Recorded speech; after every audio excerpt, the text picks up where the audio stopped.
अस्सलामुअलैकुम। आज हम फंक्शनल एनालिसिस लेक्चर 4 स्टार्ट करने जा रहे हैं।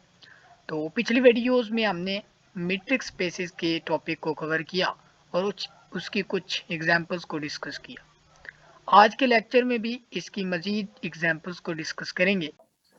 तो आज में गिवन है कि शो डैट कि हमारे पास एक डिस्टेंस फंक्शन हमें गिवन है। किस तरह का?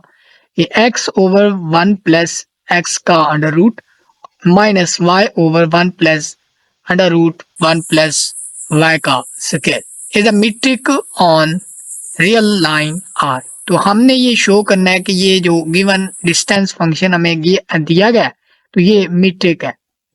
तो मीट्रिक प्रूफ करने के लिए हमें चारों एक्सियम्स को सेटिस्फाइड करवाना होगा। तो एक्सियम नंबर 1 की तरफ चलते हैं, M1। अब हम मानते हैं कि since the modulus of difference of any real numbers is always negative. अब ये क्या है कि x और y क्या है, हमारे पास रियल नंबर्स हैं क्योंकि ये रियल लाइन पर मौजूद है। कहीं पर ये रियल लाइन है, यहाँ पर x है, यहाँ पर y है। तो इन दोनों के दरमियान डिस्टेंस किस तरह डिफाइन है? इस तरह ये डिफाइन है। अब क्या होगा कि ये दोनों क्या है? रियल नंबर्स हैं। तो जब इन दोनों रियल नंबर का डिफरेंस मल्टीप्लिकेशन क्वोशिएंट लिया जाएगा तो वो डेफिनेटली हमें एक और रियल नंबर मिलेगा। अब वो जो रियल नंबर होगा उसका मॉड या तो 0 के इक्वल हो सकता है या ग्रेटर देन 0 हो सकता है। ठीक है, यानी कि दो पॉसिबिलिटीज हैं। इसका मतलब क्या हुआ कि ये जो चीज है ये क्या होगी? ऑब्वियसली ये नॉन नेगेटिव होगी, यानी कि ग्रेटर देन और इक्वल टू 0 होगी। अगर ये ग्रेटर देन इक्वल टू 0 है, इसका मतलब ये इक्वल के किसके थी? इसके। तो इसका मतलब ये भी क्या होगा? यहाँ पर इम्प्लाइज, यहाँ पर लिखना है कि distance between x and y will be greater than equal to 0। तो ये भी क्या होगी? 0 की इक्वल होगी। तो यही हमारे पास पहला एक्सियम था। दूसरे एक्सियम की तरफ चलते हैं। हमने दूसरा एक्सियम ये है कि दूसरा axiom distance between x and y will be equal to 0 if and only if x is equal to y। तो ये हमने प्रूफ करना है।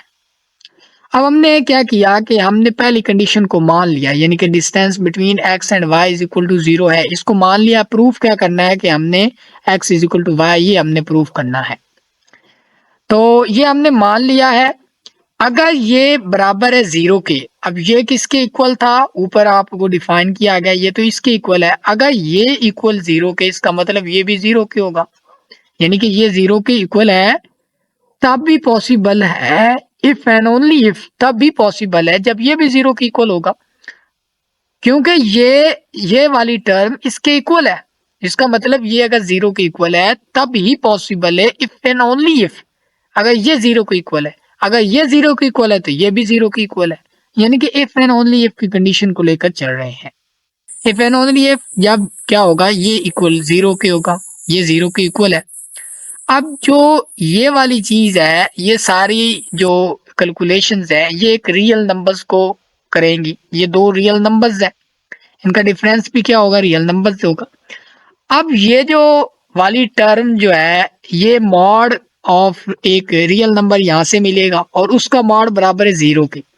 ये तब ही पॉसिबल है जब ये वाली टर्म में क्या है? 0 की इक्वल हो, यानी कि कोई भी रियल नंबर है उसका मॉड इज इक्वल टू 0 है। तब एक ही पॉसिबिलिटी है जब वो x खुद क्या होगा? 0 की इक्वल होगा। इसका मतलब ये वाली टर्म में क्या होगी? 0 की इक्वल। तो ये 0 की इक्वल रख दिया, इफ एंड ओनली इफ। अब ये 0 के इक्वल तब ही पॉसिबल है जब दोनों रियल नंबर्स आपस में क्या होंगे? इक्वल हो। तो ये हमारे पास since the left hand side of the right hand side of the loss expression identical which only possible when x is equal to y। तो ये इनका जो डिफरेंस है वो बराबर है 0 के। तो तब भी पॉसिबल है जब ये एक दूसरे की इक्वल है। अब ये एक दूसरे की इक्वल है तो ये x है और ये y है। ठीक है, तो x और y इक्वल हो गए। अब हम लेकर क्या चले थे कि distance between x and y is equal to 0, और हमें रिजल्ट क्या मिला? If and only if x is equal to y। तो यही हमारे पास एक्सियम था जो कि हमने प्रूफ किया। इसके बाद एक्सियम नंबर 3 की तरफ चलते हैं। तो एक्सियम नंबर 3 ये था कि the distance between x and y is equal to distance between y and x। तो ये हमने साबित करना है। अब यहाँ पर हम देख सकते हैं distance between x and y इस तरह डिफाइन किया गया है। अब यहाँ से अगर हम ये वाली माइनस यहाँ पर कॉमन ले लें, यहाँ पर माइनस कॉमन ली और क्या होगा हमारे पास, अगर माइनस कॉमन ली तो ये नेगेटिव वाली टर्म क्या हो जाएगी पॉजिटिव, और ये जो पॉजिटिव वाली टर्म है वो क्या हो जाएगी नेगेटिव टर्म हो जाएगी। अब यहाँ पर क्या होगा कि क्योंकि ये क्या है हमारे पास एक रियल नंबर्स है, ये क्या है वाली सारी चीज क्या है हमारे पास एक रियल नंबर हमें यहाँ से लेगा। अगर किसी रियल नंबर के साथ नेगेटिव हो और उसके गिर्द क्या हो मॉड हो तो वो उसको क्या कर देता है पॉजिटिव। यहाँ पर ये भी चीज क्या है एक रियल नंबर है और यहाँ पर नेगेटिव है, तो जब मॉड ऊपर है तो इसका मतलब इसको पॉजिटिव भी लिख सकते हैं, यहाँ पर इस तरह से भी लिख सकते हैं। अब ये किसके आइडेंटिकल है, ये तो distance between y and x था, उधर x पहले था तो x पहले लिखा गया, यहाँ पर x पहले x पहले y पहले तो y पहले, यहाँ पर y पहले है तो इसलिए y यहाँ पर भी पहले लिखा गया और x बाद में तो x भी यहाँ पर लिखा। तो ये distance between x and y लेकर चले और हमें मिला क्या y एंड x, इसका मतलब दोनों इक्वल्स हैं। तो हमारे पास तीसरा जो एक्सियम था हमारा वो भी प्रूफ हो गया। अब क्या किया कि अब हमारे पास अगर हम क्या करेंगे x की जगह x ही इस्तेमाल करेंगे, y की जगह हम चेंज कर रहे हैं उसकी जगह हम z लिख रहे हैं कि ये हमारे पास इस तरह का एक मीट्रिक डिफाइन है। अब इस मीट्रिक को हम मजीद क्या लिख सकते हैं, यानी कि distance between x and z, इसको मजीद क्या लिख सकते हैं, ये इसके इक्वल है। तो अब क्या करेंगे इसी टर्म में इसी ये जो रियल नंबर्स हैं इसी में हम क्या करेंगे minus y over one plus y का स्क्वायर का अंडर रूट प्लस भी माइनस भी करेंगे और प्लस भी करेंगे और ये वाली टर्म में बिल्कुल दो ऐसे लिख देंगे, ये वाली टर्म ये वाली टर्म ये वाली टर्म इस तरह ये वाली टर्म इस तरह और इसको एक तरफा पॉजिटिव और एक नेगेटिव लिख दिया, कोई फर्क नहीं पड़ने में। अच्छा, अब हम जानते हैं कि जो हमारे पास रियल नंबर है उनका जो सम है वो उसका मॉड जो होता है वो लेस देन होता है एक्स का मॉड प्लस वाई का मॉड, ठीक है, उसके लेस देन होता है। तो इसी को जो है वो इस्तेमाल करते हुए कि ये हमने लिखा, तो हमने कैटेगराइज कर लेना है ये भी रियल नंबर है और ये भी रियल नंबर है और दरमियान में क्या है प्लस है, तो इसका अलहदा मॉड ले लेंगे और इसका अलहदा मॉड ले लेंगे तो ये क्या हो जाएगा ग्रेटर देन और इक्वल टू हो जाएगा। अब ये जो डिस्टेंस है ये किसके बराबर है एक्स और वाई, और ये किसके है एक्स वाई और जी के। अब यहाँ पर क्या था हमारे पास एक्स और जी था, तो ये हमारे पास ट्राइंगुलर इनइक्वालिटी भी होल्ड हो गई। अब हमने चारों एक्सियम ऑफ मीट्रिक स्पेस को प्रूफ कर लिया, तो इसका मतलब हमारे पास जो डी डिफाइन था वो क्या है मीट्रिक ऑन रियल लाइन और है वो है प्रूफ जनरल ट्राइंगुलर इनइक्वालिटी। इसमें हमने क्या करना है कि ट्राइंगुलर इनइक्वालिटी को हमने जनरल प्रूफ करना है। इसको हम मैथमेटिकल इंडक्शन के तरीके से करेंगे, वहां पर हम पहले इनिशियल कंडीशन लेते हैं फिर उसके बाद के और उसके बाद के प्लस वन। तो इनिशियल कंडीशन हमने n इज इक्वल टू 3 लिया है क्योंकि जो ट्राइंगुलर इनइक्वालिटी है उसमें ट्राइंगल इस्तेमाल होती है और उसके 3 वर्टिसेस इस्तेमाल हुए हैं x y z, इसलिए हमने इनिशियल कंडीशन में n इज इक्वल टू 3 लिया है। अब यहाँ पर x और y लेने की बजाय हमने x1 x3 ले लिया और x1 x2 और x2 और x3, ये हमारे पास क्या है कि ट्राइंगुलर इनइक्वालिटी है। या आप इसको इस तरह से भी जो है वो समझ सकते हैं कि ये हमारे पास एक ट्राइंगल है, राइट ट्राइंगल है, और यहाँ पर जो ये x1 है और इसको आप x3 कह सकते हैं और इसको आप x2 कह सकते हैं। तो ये वाला जो डिस्टेंस है x1 और 3 का डिस्टेंस, ये वाला डिस्टेंस इन दोनों डिस्टेंस के सम से लेस देन है। तो इस तरह ये ट्राइंगुलर इनइक्वालिटी हमने लिख दी। इसके बाद इंडक्शन इज ट्रू, तो ये तो ट्रू है ट्राइंगुलर इनइक्वालिटी है, पहले भी हम जो है वो इसको देख चुके हैं। अब हमने करना suppose for n is equal to k, अब ये 3 था तो हमारे पास यहाँ पर हम x3 तक ही गए हैं। अब हमारे पास n इज इक्वल टू के, इसका मतलब क्या होगा कि हम n जो कि x3 था 3 था तो हम x3 तक गए, अब के है तो इसका मतलब xk तक जाएंगे। ये जो एक्सपेंशन होगी यहाँ पर x3 तक था तो ये जो एक्सपेंशन है ये वाली, तो कि कितने कहाँ तक गई x3 तक। अब यहाँ पर k है तो k तक इसकी एक्सपेंशन को जाना चाहिए। पहली बात तो क्या है कि यहाँ पर x1 है और k है तो x k लिख दिया यहाँ पर डिस्टेंस। अब ये लेस देन और इक्वल टू होगा, ये भी सेम लिख देंगे, ये भी बिल्कुल सेम लिख देंगे। अब हमने कहाँ तक जाना है, k तक जाना है, तो प्लस सो ऑन प्लस कहाँ तक जाएंगे, k तक। अब यहाँ पर थोड़ी सी आपको देखने की जरूरत है कि जो पहला आ रहा है उसमें x1 और x2, बाद में जो आ रहा है ये x2 फिर x3, यानी कि प्रीवियस टर्म और उससे अगली टर्म का जो है वो कंसेप्ट यहाँ पर इस्तेमाल हो रहा है। अब यहाँ पर भी क्या होगा, ये वाली टर्म में दोस्त सेम है। अब हमने k तक जाना है तो इसका मतलब यहाँ पर एक्स के लिखेंगे तो इससे पिछली टर्म क्या है हमारे पास, एक्स के माइनस वन। यहाँ पर जो था, यहाँ पर अगर हम गौर करें, यहाँ पर भी क्या था, थ्री था, x3, और इसकी प्रीवियस टर्म क्या होगी, x2। तो डेफिनेटली यहाँ पर भी वही कंसेप्ट हुआ कि एक्स के तक जाना है तो इससे प्रीवियस टर्म यहाँ पर मौजूद होगी, वो क्या होगी, एक्स के माइनस वन। तो ये भी हमने क्या किया कि ये n इज इक्वल टू के सपोज कर लिया, ये वाली चीज। अब ये भी आपने माइंड में रखना। इसके बाद suppose for n is equal to k plus one. अब हमने क्या करना है, के प्लस वन तक जाना है। तो k प्लस वन तक जाना है तो ये x1 और ये k प्लस वन। अब हमने k प्लस वन तक जाना है, इसका मतलब अगर हम ये वाली चीज यहाँ पर लिख दें, k प्लस वन तक जाना है तो हम क्या करेंगे, इज लेस देन होगा इससे, यानी कि ये x1 k और x1 k और k प्लस वन। अब इसको भी आप देख सकते हैं ट्राइंगुलर इनइक्वालिटी की फॉर्म में भी आप देख सकते हैं। हमारे पास एक यहाँ पर मैं आपको ट्राइंगल इसको भी बनाकर आप इस शो करवा सकते हैं। ये हमारे पास है ट्राइंगल, इसको हम कह रहे हैं क्या, इसको हम कह रहे हैं कि x1 और इसको हम कह रहे हैं कि x k प्लस वन है हमारे पास, और इसको हम कह रहे हैं कि ये x k है। अब ये वाला जो डिस्टेंस होगा वो डेफिनेटली ये वाले डिस्टेंस और ये वाले डिस्टेंस के सम से लेस देन होगा। तो यही ट्राइंगुलर इक्वलिटी को आप ऐसे समझे कि हमने दोबारा यहाँ पर इस तरह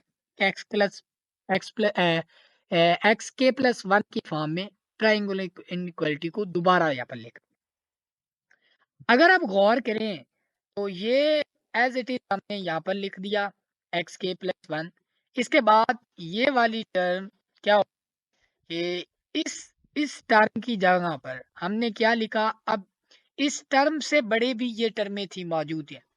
इसका मतलब अगर हम इस टर्म की जगह पर ये टर्में लिख दें जो कि इससे बड़ी हैं, इससे बड़ी हैं, अब ये ऑलरेडी इससे बड़ा है, तो इसका मतलब अगर हम इसकी जगह पर इसकी जगह पर क्या लिख दें, इससे भी बड़ी टर्में लिख लें, तो डेफिनेटली वो इससे तो क्या होंगी, बड़ी ही होंगी।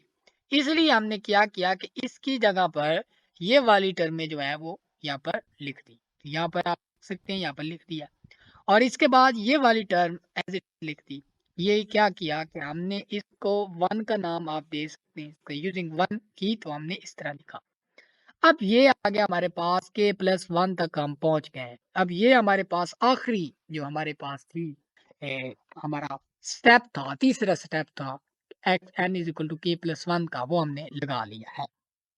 अब हमने इसको जनरलाइज करना है, यानी कि एन की फॉर्म में ले आना। तो यहाँ पर आप देख सकते हैं कि एक्स वन है तो यहाँ पर के प्लस वन है।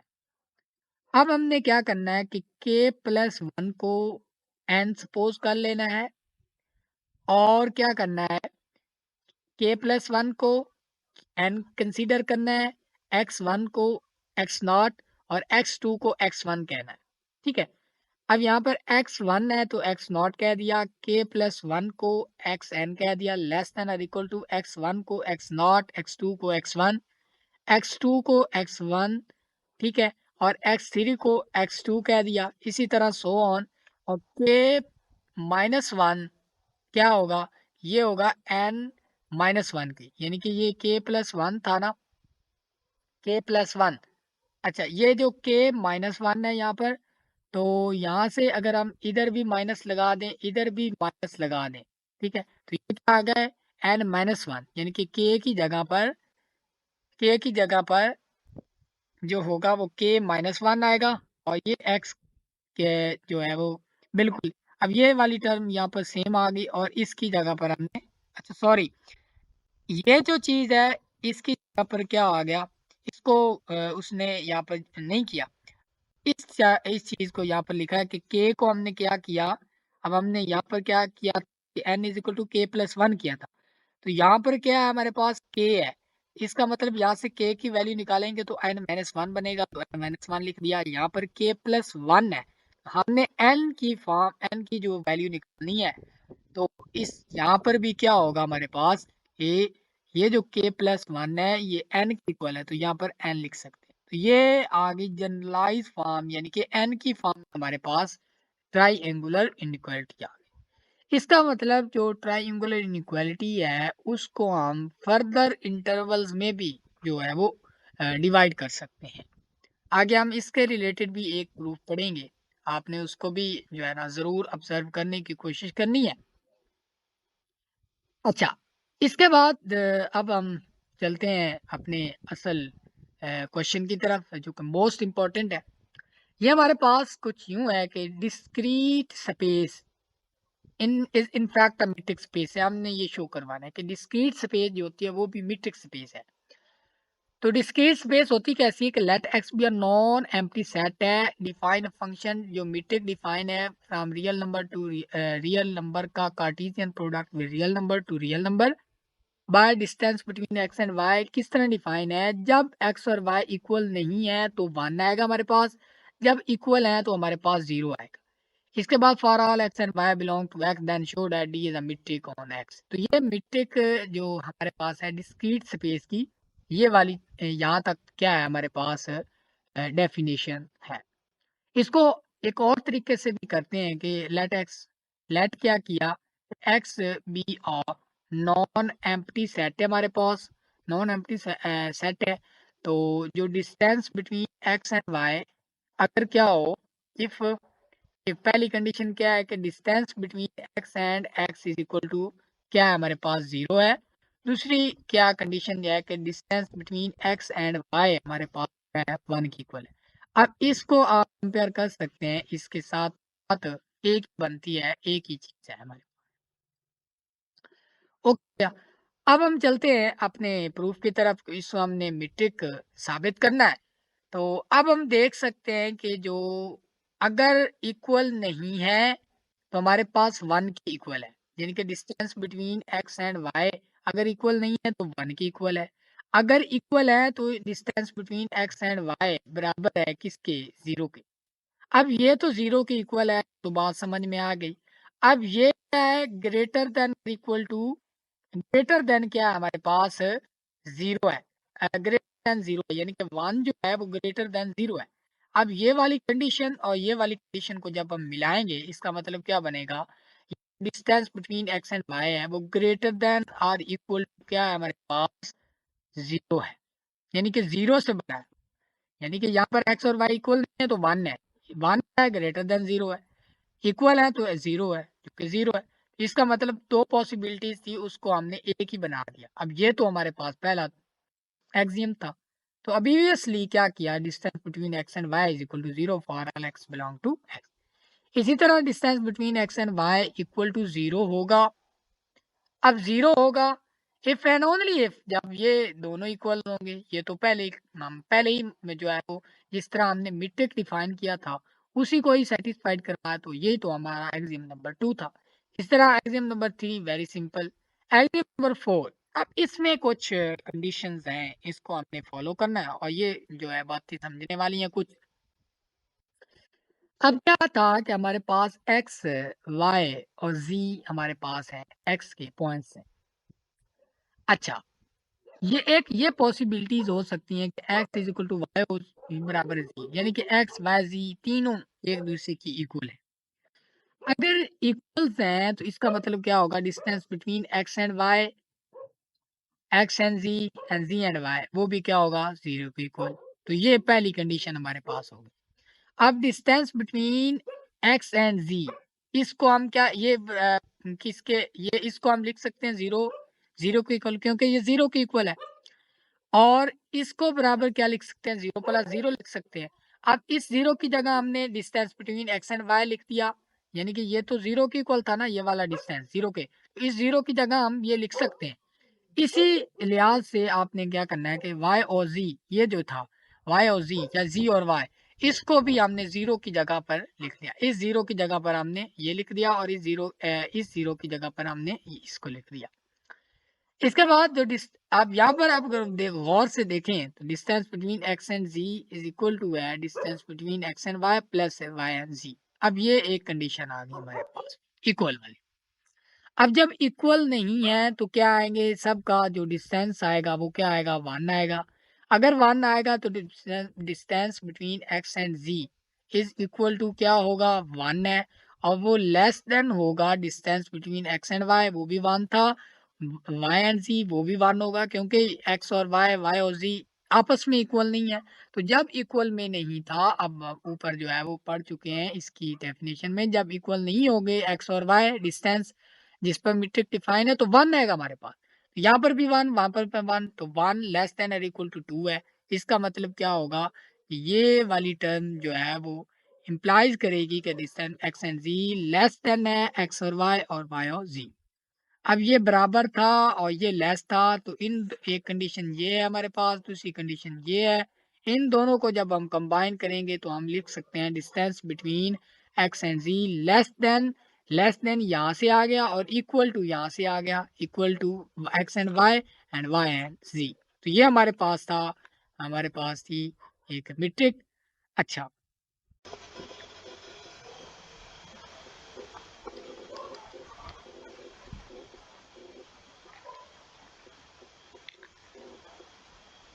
अब चलते हैं नेक्स्ट क्वेश्चन है, x and d is a metric space, कि ये d क्या है, x और d क्या है, मीट्रिक स्पेस है। हमने ये प्रॉपर्टी शो करवानी है कि distance between x and z minus y and z कम और लेस देन इक्वल टू होगा distance between x and y। तो ये हमने शो करवानी है। अब हम जानते हैं कि ये जो x और d है ये क्या है, एक मीट्रिक स्पेस है। अगर ये मीट्रिक स्पेस है तो चारों एक्सिम्स ऑफ मीट्रिक जो होंगे वो सेटिस्फाइड होंगे। तो अब हम यूज करेंगे वो होगा चौथा एक्सियम, जिसको हम ट्राइंगुलर इनइक्वालिटी बोलते हैं। ट्राइंगुलर इनइक्वालिटी क्या है, distance between x and z, x और y प्लस y और z डिस्टेंस, तो ये लेस देन होगा इन दोनों डिस्टेंसेस के सम से। अच्छा, ये तो होगी ट्राइंगुलर इनइक्वालिटी। अगर हम यहाँ पर गौर करें तो यहाँ पर ये वाली रकम पॉजिटिव है, जब ये इधर जाएगी तो क्या हो जाएगी, negative. X and z negative y and z, और बाकी क्या बचेगा, एक्स और वाई। इसको आपने इक्वेशन नंबर 1 दे दी। इसके बाद इसी ट्राइंगुलर इनइक्वालिटी में आपने क्या करना है कि जो एक्स है उसको वाई से रिप्लेस करना है, जो y है उसको आपने क्या करना है, x से रिप्लेस करना है, y x से रिप्लेस करना है। तो ये वाली एक और ट्रायंगुलर इनइक्वालिटी भी हमने कर ली। अगर हम यहाँ पर गौर करें तो ये वाली टर्म जब इधर आएगी तो ये नेगेटिव बन जाएगी, negative between x and y। और ये वाली टर्म जब इधर आएगी तो ये भी नेगेटिव बन जाएगी, y एंड z। एक इस इक्वेशन को आपने 2 का नाम दे, ये दोनों इक्वेशन है। अगर आप गौर करें तो ये वाली जो टर्म है ग्रेटर देन और equal to negative distance between x and y के है, और लेस देन और equal to distance between x and y के इक्वल। तो इसका मतलब इसको आपने क्या करना है, दरमियान में लिख देना है। अब ये ग्रेटर देन और इक्वल टू थी negative distance between x and y, और लेस देन और इक्वल टू क्या थी, positive distance between x and y. अब यहाँ पर z है तो आपने क्या करना है, यहाँ पर आप इसको करेक्ट कर लें। यहाँ पर डिस्टेंस बिटवीन होना है x एंड y, यहाँ पर y होना distance between x and y। अच्छा, अब ये वाली टर्म क्या है, लेस देन और इक्वल टू की इसके और ग्रेटर देन और इक्वल टू किसके इसके। तो इसका मतलब हम इस पर अगर मॉड लगा दें और लेस देन इक्वल टू क्या, distance between x and y. जिस तरह क्या था कि एक्स लेस देन और इक्वल टू 1, तो इसका मतलब क्या होगा, एक्स जो होगा बड़ा होगा नेगेटिव 1 से, लेस देन होगा पॉजिटिव वन से, ठीक है, इक्वल है तो इक्वल यहाँ पर होगा। तो इसका मतलब ये होता है, बिल्कुल सेम इसी प्रॉपर्टी को यूज करते हुए हमने क्या किया कि इस वाली टर्म को इस फॉर्म में आप लिख सकते हैं, और यही हमने प्रूफ करना था।